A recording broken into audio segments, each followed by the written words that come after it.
Husband threw out his sick wife after she spent her last savings on treatment, unaware of her $100 million inheritance.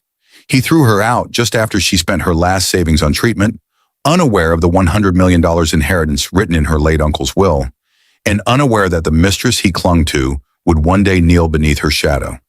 You're nothing but sickness and debt. You've drained me dry, Sarah. Don't ever step foot in this house again. You're worthless, a burden I've finally cast off. Those were the cruel words Michael spat while Rebecca, once Sarah's colleague, smiled smugly at his side. Instead of holding her hand in weakness, he shoved her to the whispers of neighbors. Instead of compassion, he gave her humiliation in the moment she needed him most. He thought he had erased her forever.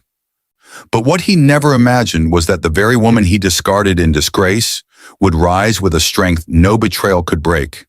Her dignity forged in suffering, her resilience crowned with an inheritance that would silence every voice that mocked her. Sometimes the ones you cast aside become the shadows you can never escape. Sometimes the wife you thought was dying becomes the one living a destiny far beyond your reach. This is not just another story of betrayal. It is the scar of humiliation, the echo of injustice, and the triumph of a heart too strong to be broken. Dear viewers, thank you for being here. As we step into this story, I ask with sincerity, if you watch without subscribing, it's like letting her voice fade again into silence. But when you click that button, you stand with every woman betrayed and every truth that must be heard. Please subscribe now. And in the comments, share where you're watching from. Let Sarah know she's not alone. Sarah clutched her thin wallet so tightly her knuckles turned white. The hospital cashier's voice echoed like a hammer. Final bill, $14,280. Payment is due now.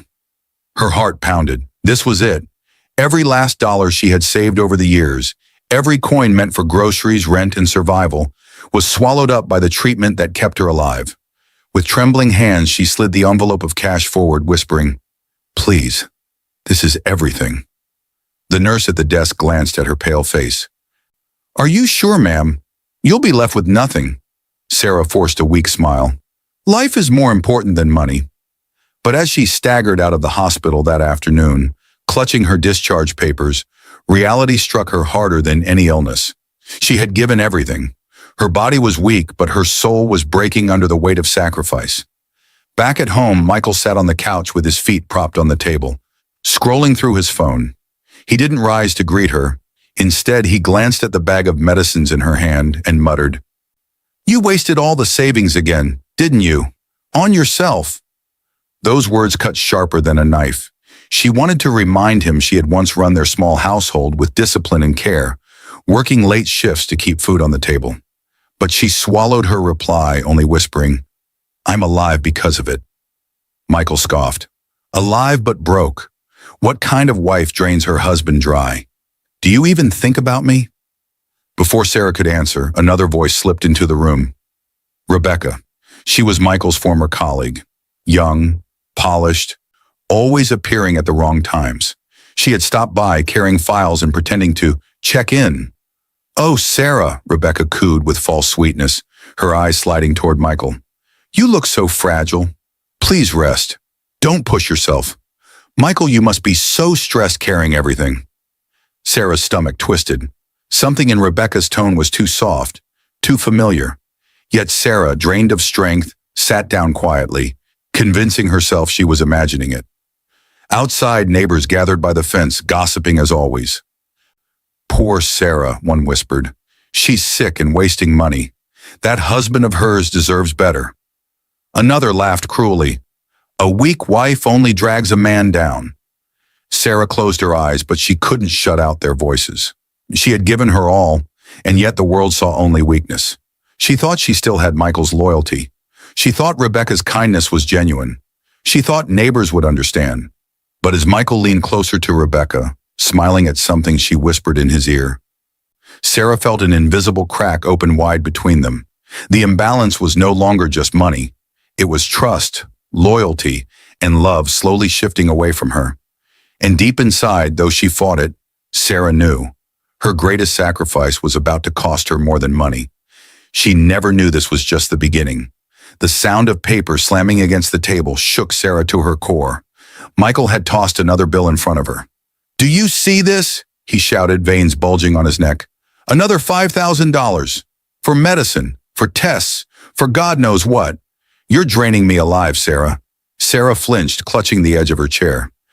The hospital discharge papers she had carried home yesterday now seemed like chains binding her spirit. The more she tried to hold her family together, the more she was painted as a burden. Later that morning, she returned to the clinic for a follow-up. Dr. Wilson, her longtime physician, greeted her with concern etched on his face.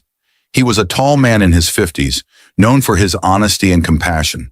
Unlike others, he spoke with a gentleness that made his words heavier, not lighter. "Sarah," he said softly, scanning her test results, "your condition is not improving. If you stop treatment now, things could get much worse. I know the costs are heavy, but your life is not something to gamble with." Tears welled in her eyes. "Doctor, I've given all I have. I don't know how much longer I can keep this up." He placed a reassuring hand on her shoulder. "You must hold on. Health is priceless. Don't let anyone make you feel otherwise." But outside the clinic, as she stepped weakly into the waiting car, another storm awaited her.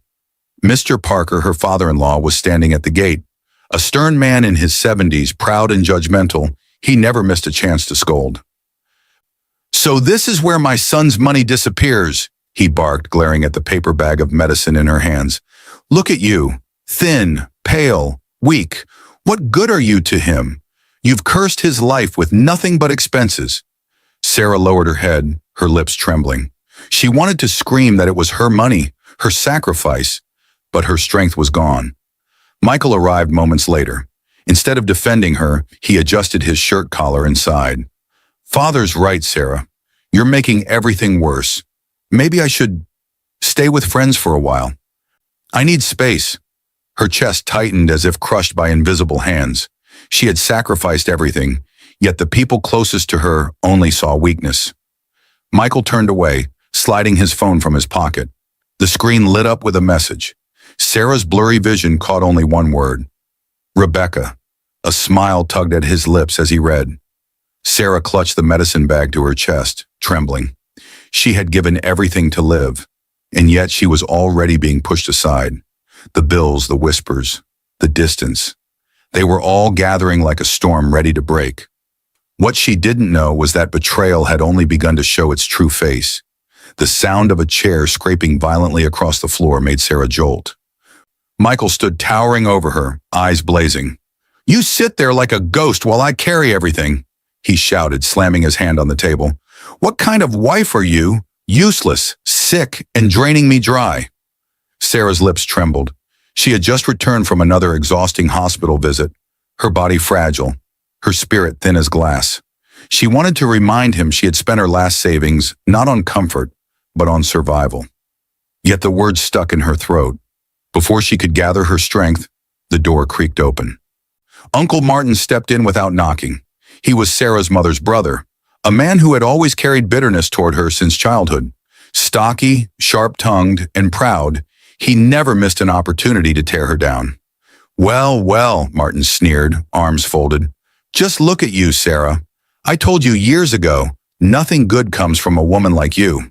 Weak body, weak mind, and now you've become a disgrace. You're nothing but a burden to this family." His words landed like stones in her chest.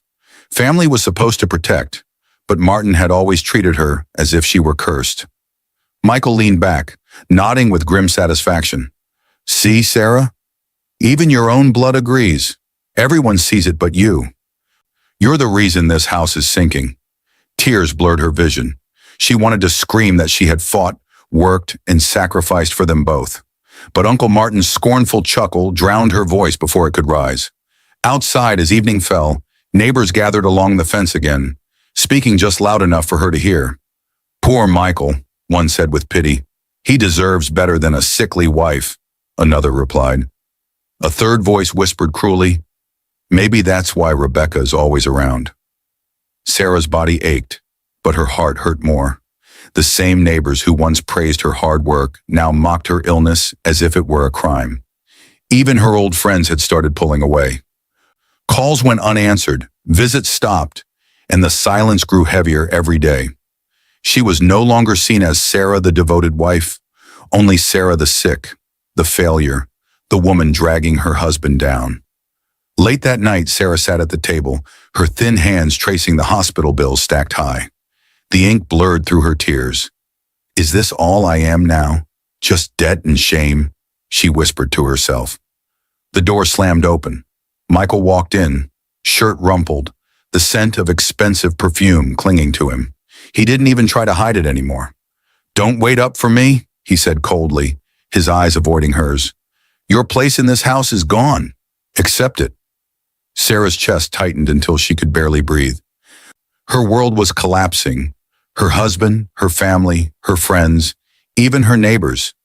And yet she had no idea the humiliation was about to leave the walls of her home and spill into the public eye. She never knew betrayal was about to be announced before the whole community. The knock at the door came sharp and loud, startling Sarah where she sat in silence. When she opened it, Rebecca stood there with a bright smile and a basket of fruit in her hands. "Oh, Sarah," Rebecca said sweetly, stepping inside without waiting for an invitation. "You look so weak. I thought I'd check on you. You shouldn't be left alone in this state." Her words sounded caring, but her eyes flicked quickly toward Michael, who leaned lazily against the wall. Sarah caught it, that fleeting spark of connection between them, and her chest tightened. Michael smirked faintly. "See, Sarah? Not everyone abandons you. Rebecca's been around when you haven't had anyone else." Sarah forced a smile, though her gut twisted. Rebecca had been Michael's colleague at his old office, a woman who always seemed to linger near him. She brought fruit and warm words, but her visits felt more like intrusions than kindness. Later that evening, while Sarah rested in her room, Rebecca slipped outside with her friend Chloe. Chloe was the complete opposite of Rebecca's soft tone, sharp, greedy, and outspoken. "You're wasting time," Chloe hissed. "Michael's wife is practically a ghost. Why play the saint? If you really want the life you dream about, take him now. Don't wait. A man with money is nothing to delay." Rebecca hesitated, biting her lip. "But what if it looks bad? She's sick." Chloe rolled her eyes. "Who cares? People already gossip, and men want a woman who can give them life, not drain it. Take the chance before someone else does." Meanwhile, across town, Michael sat with his friend Brian at a bar. Brian was the kind of man who lived for ego and empty praise. He leaned in with a grin. "Brother, you're killing yourself with that sick woman. Look at Rebecca. Young, strong, loyal to you. Stop pretending you don't see it. You deserve better. Why waste your years on a dying wife?" Michael took a deep gulp of his drink. "You think so?" Brian slapped his shoulder.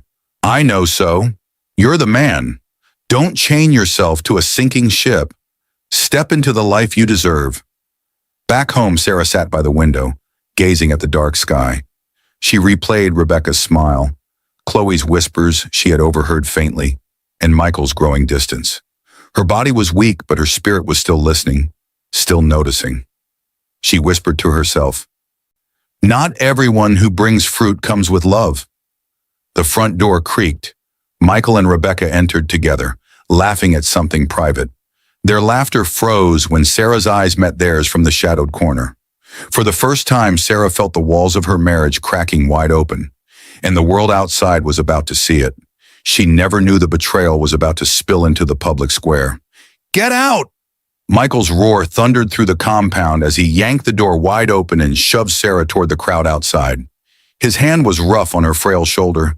Neighbors gasped as the sickly woman stumbled onto the dusty ground, her medicine bag spilling open, bottles rolling everywhere. Before she could steady herself, Michael flung a stack of papers at her. They slapped against her chest and fluttered onto the street like dead leaves. Divorce papers. "You're no wife of mine anymore," he spat. "Sign them, Sarah. Today, in front of everyone. I won't carry your sickness or your debts another day." Sarah froze, her chest heaving as the neighbors pressed closer. Whispers rose like fire around her. "Is this really happening? She's being divorced in the street? Poor thing. Or maybe she deserves it." Her trembling fingers picked up the papers. Her eyes blurred as she tried to focus on the harsh words, "petition for divorce." Each letter stung like poison. Michael wasn't alone. Rebecca stepped boldly beside him, her hand sliding around his arm as though she had always belonged there. She smirked at Sarah, then raised her chin to the onlookers. "You all see," Rebecca said sweetly, though her eyes glittered with pride. "Michael deserves happiness. He deserves someone who can give him life, not drain it." The crowd buzzed louder. Sarah's heart pounded painfully in her chest. She wanted to scream, to remind them all of her sacrifices. The late nights, the money spent, the battles with her failing health. But her voice cracked before it could rise. From behind, Mr. Parker, Michael's father, stepped forward with his cane. His voice was sharp and merciless. "My son is right. A wife should bring honor, not shame. Sarah, you failed this family. It's better you leave now before you drag him deeper into the mud." The words crushed her, not just from Michael, not just from Rebecca, but now from the man she had once called father. The entire weight of the family had turned against her. She bent to gather her spilled medicine, her hands shaking, her breath shallow. The divorce papers lay on top of the pile, mocking her. For a moment, she closed her eyes and remembered her wedding day. Michael's vows, his smile, the promise to love her through sickness and health. That memory burned now like a cruel joke.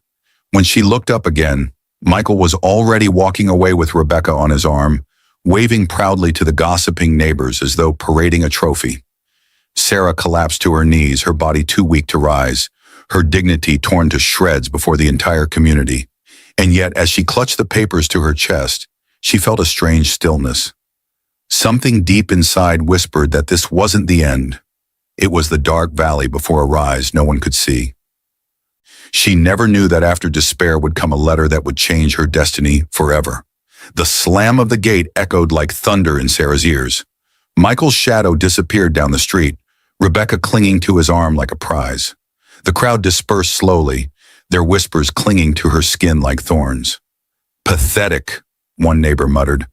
"She'll die alone," another sneered. Sarah collapsed on the cold ground, clutching the divorce papers against her chest. Her medicine bottles lay scattered in the dust. With every shallow breath, she felt her strength slipping away. Then a harsh voice cut through the silence. Uncle Martin stood above her, arms crossed, lips curled into a bitter smile. "You see, Sarah," he barked, "this is what you get for being weak. You always thought you were better than everyone. Now look at you, thrown out, worthless, abandoned. You brought shame to this family and don't expect me to carry you." The words stabbed like knives. She wanted to remind him that she had worked, sacrificed, endured. But her throat was too dry, her spirit too broken. Tears blurred her eyes as she whispered, "Uncle, please." He spat on the ground beside her. "Don't call me that. I don't carry failures in my blood." Then he turned and walked away, leaving her trembling in the dirt. As the shadows lengthened, a gentler voice called her name. "Sarah?" She lifted her head weakly. It was Thomas, her younger brother, estranged for years after a bitter family rift. He knelt beside her, his face filled with regret and sorrow. "Sarah," he said, voice breaking, "I should have been here earlier. I thought distance would protect me from our family's fights. But seeing you like this..." He reached for her hand, holding it firmly. "You're still my sister, and I won't leave you again." Sarah's tears spilled freely as she whispered, "Thomas, I thought I lost you forever." Before she could say more, another figure hurried toward her. Martha, a middle-aged caregiver who had once nursed Sarah during her treatments, crouched beside her.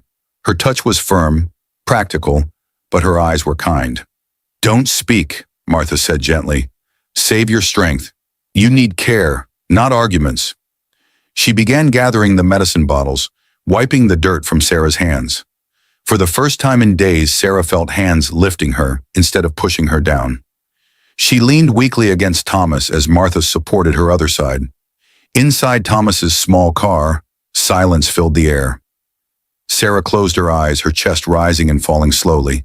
She could still hear the echoes of Uncle Martin's cruel voice, Michael's betrayal, Rebecca's smug smile.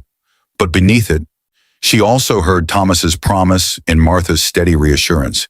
It was the faintest flicker of light in her darkness. And though she was too weak to realize it, That light would soon lead her to a revelation greater than anything she had imagined. But for now, her body gave in. Her cough shook the silence, and blood stained her handkerchief. Thomas and Martha's eyes widened in fear. They didn't know a letter was about to surface, one that would change Sarah's destiny forever. The pounding at the door jolted Sarah awake. She had fallen asleep on Thomas's couch, her body still weak from the collapse. Thomas rushed to open it, and in stepped a tall woman in a dark suit, carrying a leather briefcase. Her voice was firm but respectful. "I am Mrs. Turner, attorney at law. I need to see Sarah Johnson immediately. It concerns her late Uncle Edward." Sarah sat up slowly, confusion in her eyes. Uncle Edward? He had been the quiet, distant elder in her family. A man of principle, a man she thought barely noticed her struggles. Why would his lawyer come now? Mrs. Turner set the briefcase on the table and opened it with precision. She pulled out a sealed envelope, yellowed at the edges. "This letter was written before Mr. Edward passed away. He instructed me to deliver it only when Sarah reached her lowest point." Thomas's brows furrowed. "Lowest point? She's already been humiliated, betrayed, and thrown out. What more could they mean?" Sarah's fingers shook as she tore open the envelope. Inside was a handwritten letter, bold strokes across the page. "My dear Sarah, if you are reading this, it means the world has tried to break you. Do not despair. The fire you are walking through is not to destroy you, but to refine you. I have set aside a great inheritance, but it comes with one condition. You must never use it for revenge, only for purpose. Let your pain become light for others. Stand tall, even when the world calls you weak. The storm is not the end, but the beginning of your rise." Sarah pressed the letter to her chest. Tears streamed down her face, not of sorrow this time, but of something new, hope flickering through the ashes of despair. At that moment, Reverend James entered quietly. He was a kind elder from a nearby church, known for visiting the brokenhearted. His voice carried gentle authority as he said, "I heard of your suffering, Sarah, and I came to pray. But now I see the Lord has already sent you a message through your uncle." He sat across from her, his eyes warm but piercing. "Do not give in to anger. Do not let their cruelty define you. The world thinks you are finished, but heaven knows you are only beginning. Use this gift wisely, and your story will heal many." Sarah gripped the letter tighter. For the first time since her betrayal, her shoulders straightened slightly, her eyes no longer only filled with defeat. But outside, on the same street, Rebecca's laughter echoed as she walked arm in arm with Michael, their shadows stretching toward the house. Sarah didn't know it yet, but while hope was being placed in her hands, greed was drawing closer, ready to test her new resolve. She never knew the letter was only the first step toward a fortune that would change everything. "Sit down, Sarah. What you're about to hear will change your life." Mrs. Turner's voice filled the quiet law office. The heavy blinds were drawn, the door locked, the air thick with anticipation. Across the table, Sarah sat trembling, her brother Thomas by her side, Martha's supportive hand resting gently on her arm. With a click, Mrs. Turner placed a thick folder on the desk. Her eyes met Sarah's with calm authority. "Your late Uncle Edward left you as his sole heir. His estate is valued at $100 million. But it is not just money, it is responsibility. His conditions are strict." The words hit like a thunderclap. Sarah gasped, her breath shallow. 100 million? It was too vast to imagine. She, the woman thrown into the street like trash, was now the heiress to a fortune that could reshape lives. Thomas gripped her hand tighter. "Sarah, do you understand what this means? You'll never have to bow to anyone again. You'll never be called worthless again." Tears pricked Sarah's eyes, but she shook her head gently. "This isn't for revenge. Uncle Edward's letter said it clearly. This must be used for purpose, not pride. If I lose sight of that, then I fail him, and I fail myself." At that moment, the office door opened, and a younger woman stepped in. She was petite, with kind eyes behind simple glasses, carrying a stack of documents. "This is Olivia," Mrs. Turner introduced. "My assistant. She will help you handle the paperwork discreetly. Olivia is loyal, trustworthy, and understands the importance of confidentiality." Olivia smiled warmly. Sarah, I'll make sure your name is protected. No one, not Michael, not Rebecca, not even your bitter relatives, will know about this until you are ready. My job is to keep you safe. Sarah's heart swelled with gratitude. After so much betrayal, the quiet loyalty of a stranger felt like gold. As signatures were exchanged and documents sealed, Sarah felt the weight of her suffering shift into something new. Power, not the loud, boastful kind Michael craved, but the quiet, steady power of dignity. When the final paper was signed, Mrs. Turner closed the file with a decisive snap. It's done. You are now in control of your uncle's legacy. But remember, use it with wisdom. His eyes are still on you, even from the grave. Sarah exhaled deeply, her hands trembling over the fresh documents. For the first time in months, she felt not just alive, but anchored to a future. But outside the law office, unseen to her, Michael leaned against his car, Rebecca at his side. They had followed her here, suspicion flickering in their eyes. Michael narrowed his gaze. Why would she come to a lawyer? She has nothing left. Rebecca smirked. Unless she's hiding something. Sarah didn't know it yet, but the very people who had cast her away were about to circle back, not with love, but with greed sharpened like knives. She never knew that Michael's false regret was already forming, waiting to knock at her door. The pounding on the door was so violent that Thomas leapt to his feet. Before he could reach it, the door swung open with a crash. Michael stormed in, his hair disheveled, his eyes swollen as if he had been crying all night. He dropped to his knees so suddenly that Sarah flinched. Sarah, he wailed, clutching at her dress. Forgive me. I was a fool. Rebecca deceived me. She used me. I see it now. You're the only woman who ever truly loved me. Please, take me back. His tears spilled, his voice cracked, and for a moment anyone else might have believed him. But Sarah, frail though she was, saw something cold flicker behind his eyes. Desperation, not love.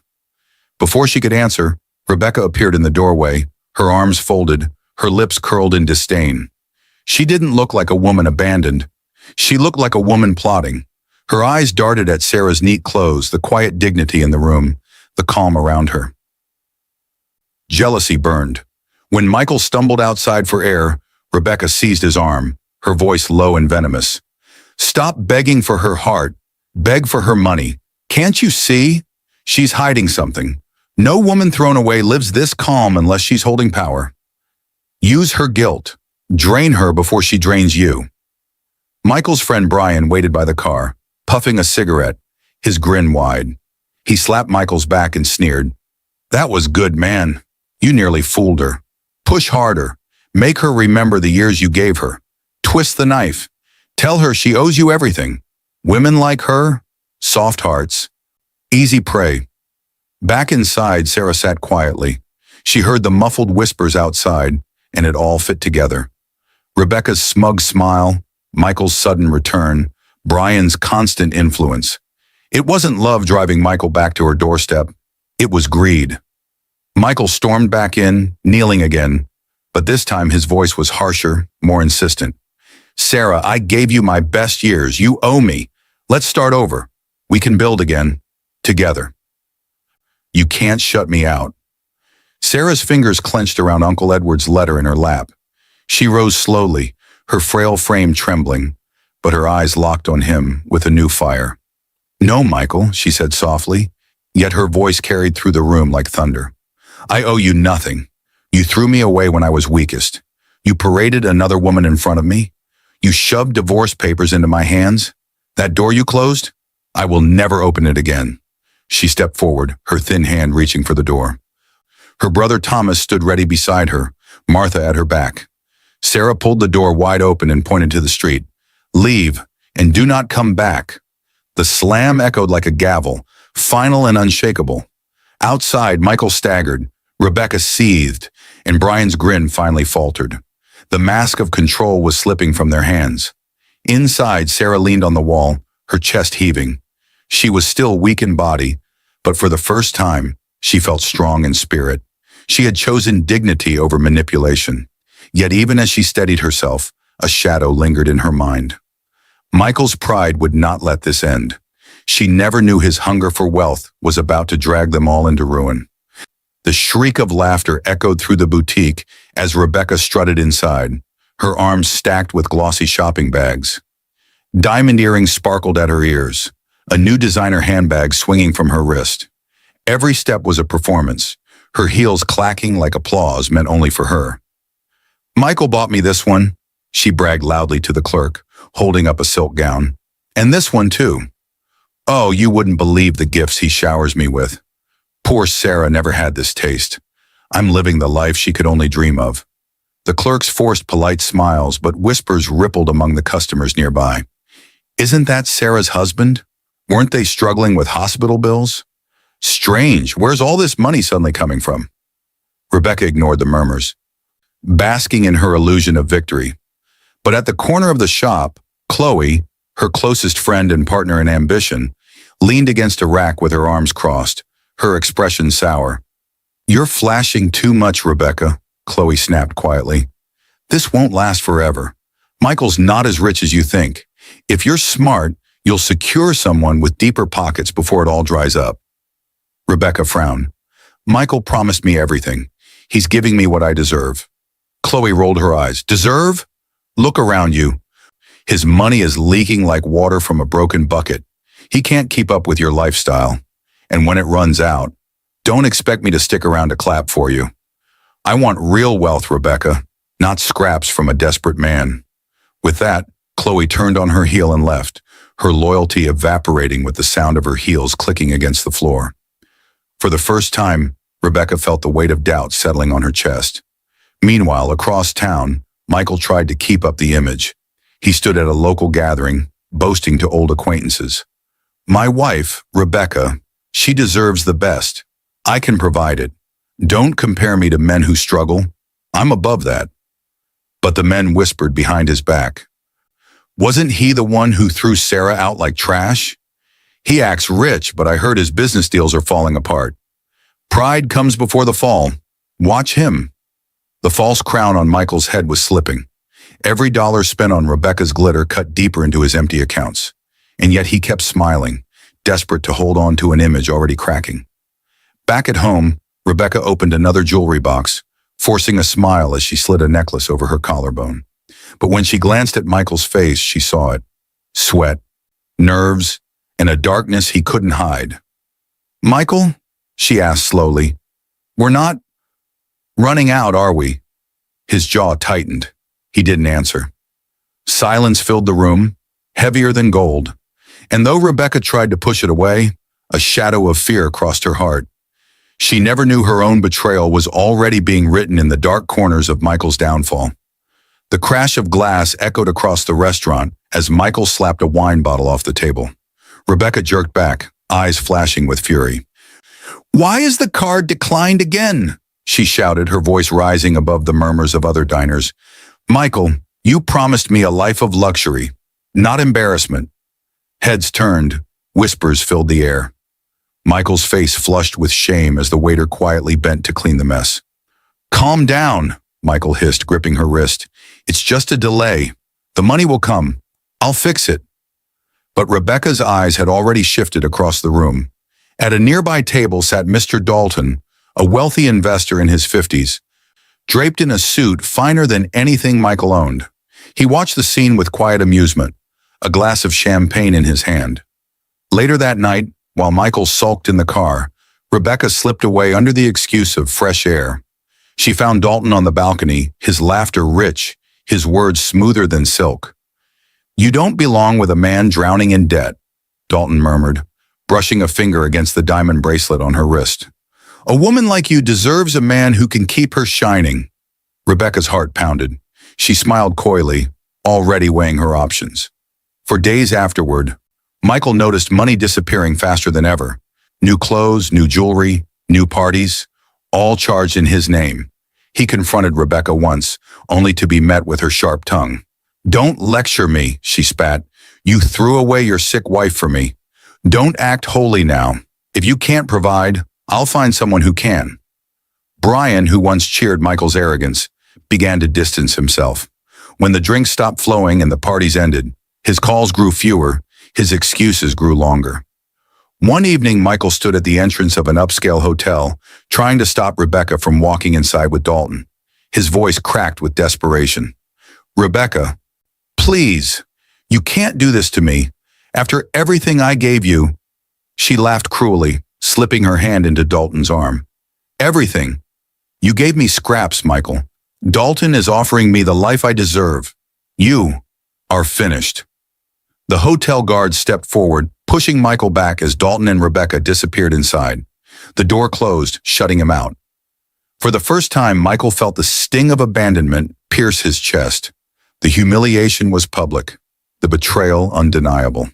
He staggered back into the night, broke, alone, and mocked by the very people who once admired him.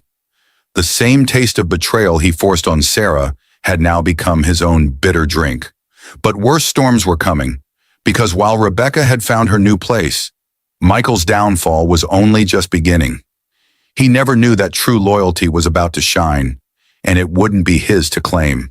The coughing fit hit Sarah so hard she nearly collapsed in the middle of the street. Her knees buckled, the medicine bag almost slipping from her weak hands.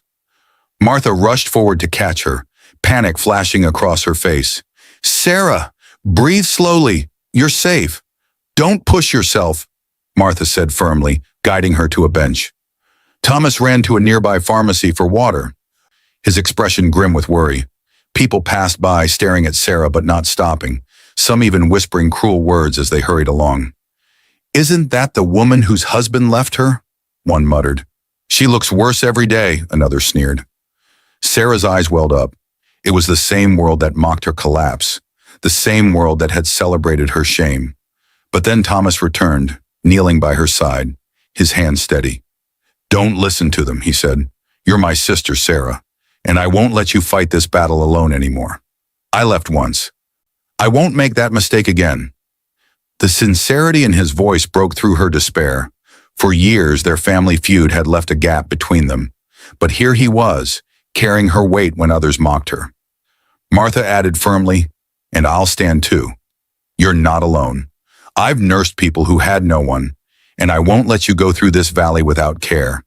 As long as I'm alive, you'll always have a hand to steady you." Sarah's lips trembled. For the first time in so long, she felt arms holding her instead of pushing her away. They flagged down a taxi.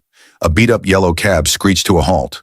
The driver, a middle-aged man with kind eyes and calloused hands, stepped out quickly to help them load Sarah in. When Thomas reached for his wallet, panic spread across his face. He had forgotten his cash in the rush.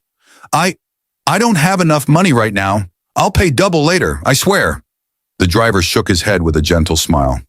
"Don't worry, I see her condition. A woman in this state shouldn't be left on the road because of money. Sit down, we'll get her home safe." Sarah's chest tightened, but this time not with pain. It was the weight of kindness. Simple, honest, unexpected kindness. She whispered, "Thank you, sir. You don't know what this means to me." The driver met her eyes through the rearview mirror.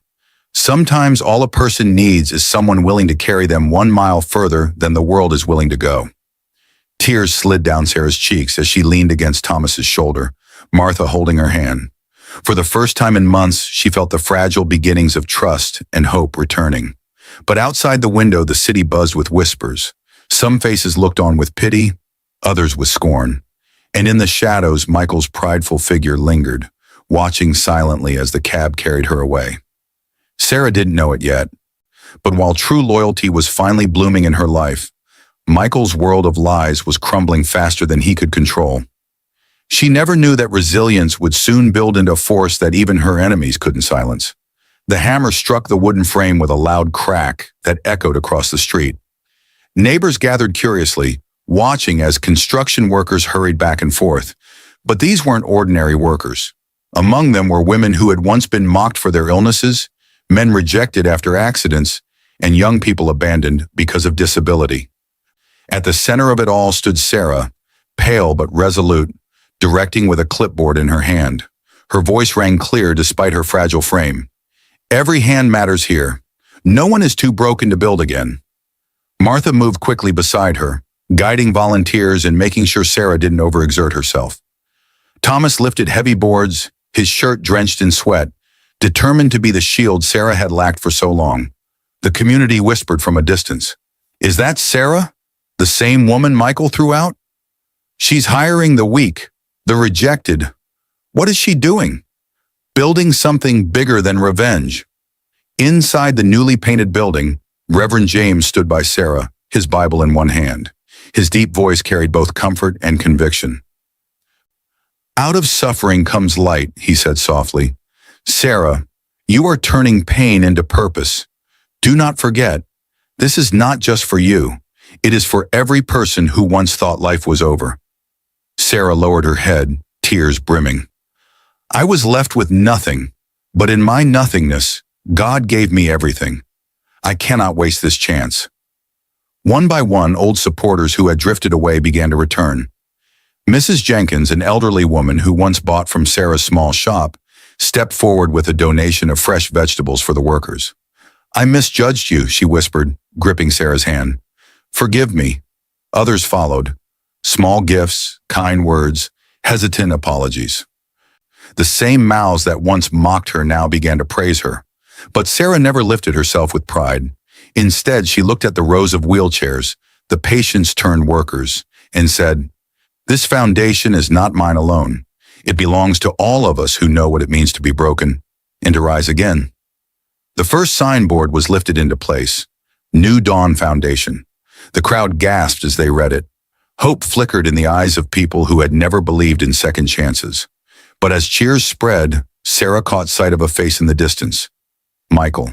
His clothes were worn, his pride thinner than ever, his eyes burning with jealousy as he watched her stand tall in front of the people who once scorned her.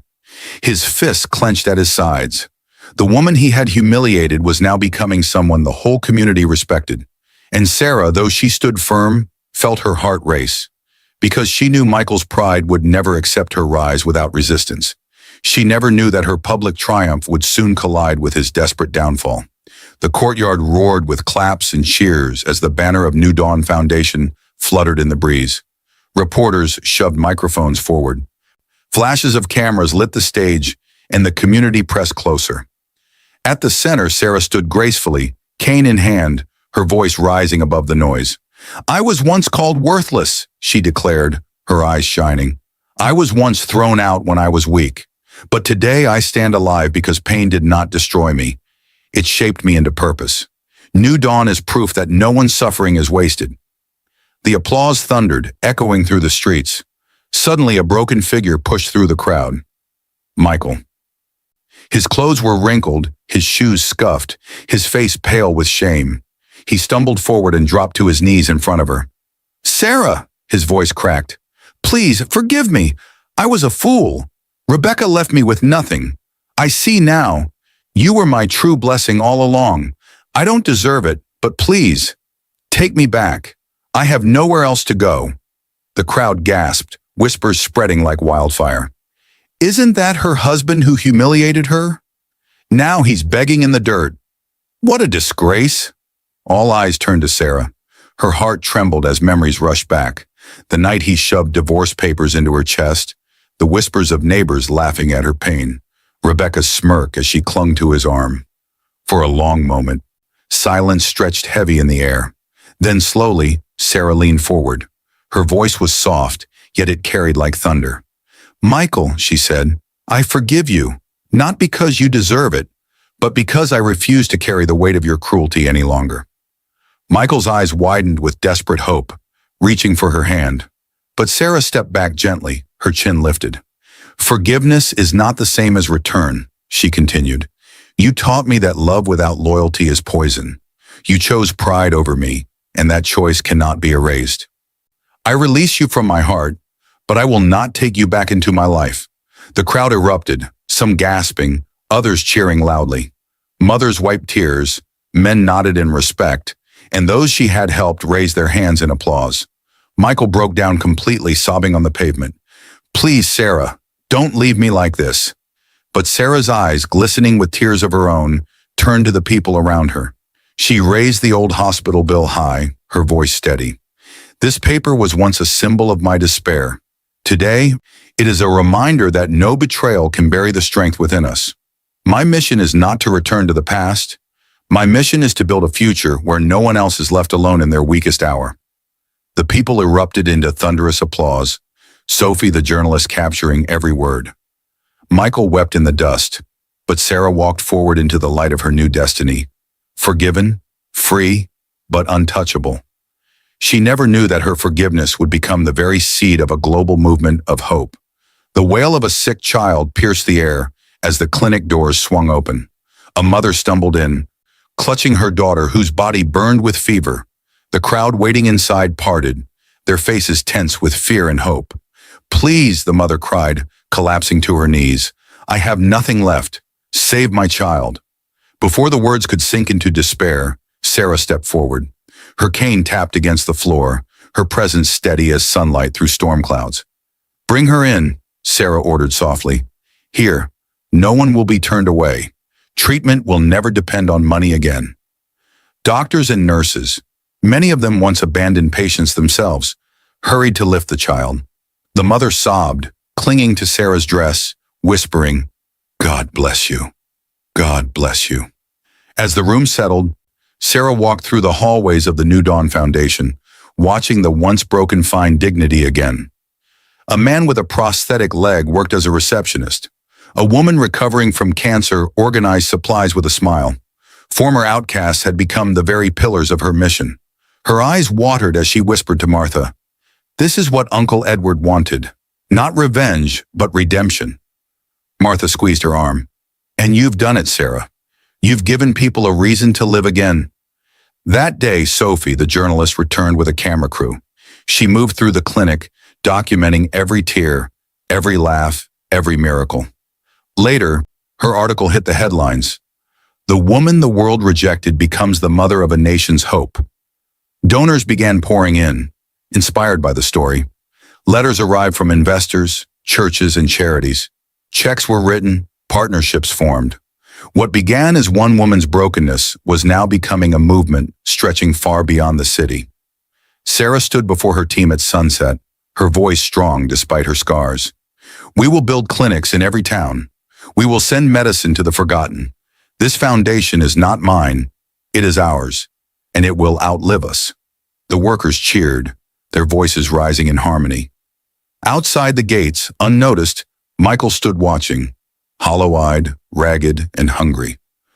He pressed a hand against the fence as if trying to touch the world that had slipped from his grasp.